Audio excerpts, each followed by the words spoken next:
It's been 3 years after he's sort of walked out on the guys, and maybe things haven't gone exactly like he wanted in his personal life. His work life is sort of on the road, but it's not obviously maybe something that he dreamed of.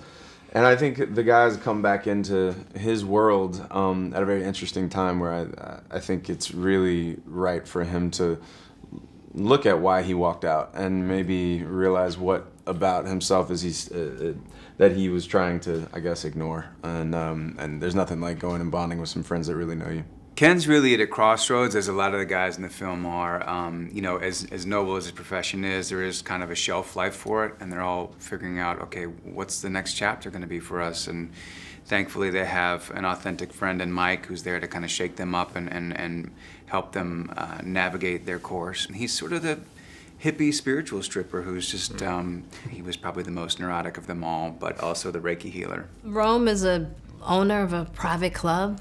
Private exotic male dance club. She's an old friend of Mike's, an old lover. She can also MC a show. I hope it means that people come and see the movie. No. Why would I? Not at all. I mean, I worked really hard. I worked really hard at the gym. There's always something, you know, surreal about seeing yourself on a poster that size, or even on a movie screen. It's the bigger version of listening to your voice on an answering machine. But we love it. I mean, it's why we put this out there. We want the world to see and enjoy this movie and have the kind of good time we had making it. I think when you've been acting for, 22 years in my case, there were a lot of years and a lot of things and some great work that I did that nobody saw. So the idea that it's all over every bus station in a foreign country, where I don't live, I mean, are you kidding? It's amazing to me, that people are going to go out and they're going to enjoy this thing and they're going to get to see it. And, I just love being in things that, people other than my mom are going to watch. And that's really great as an actor, Yeah, that was a huge part of why I wanted to do this movie. Everybody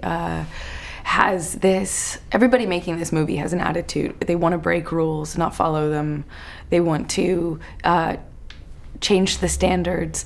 And that attitude was easily transmitted onto set. There's a palpable energy of friendship, camaraderie, and a levity to the attitudes, because you're making a male stripper movie. No one takes it very seriously.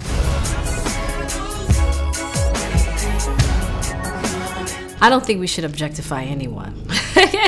And we surely aren't objectifying them in this movie. I think the difference is that we really get to understand who these men are, and even though we're appreciating their physical beauty, we aren't necessarily objectifying them. We're actually validating them and celebrating them, and I think that's how it should be.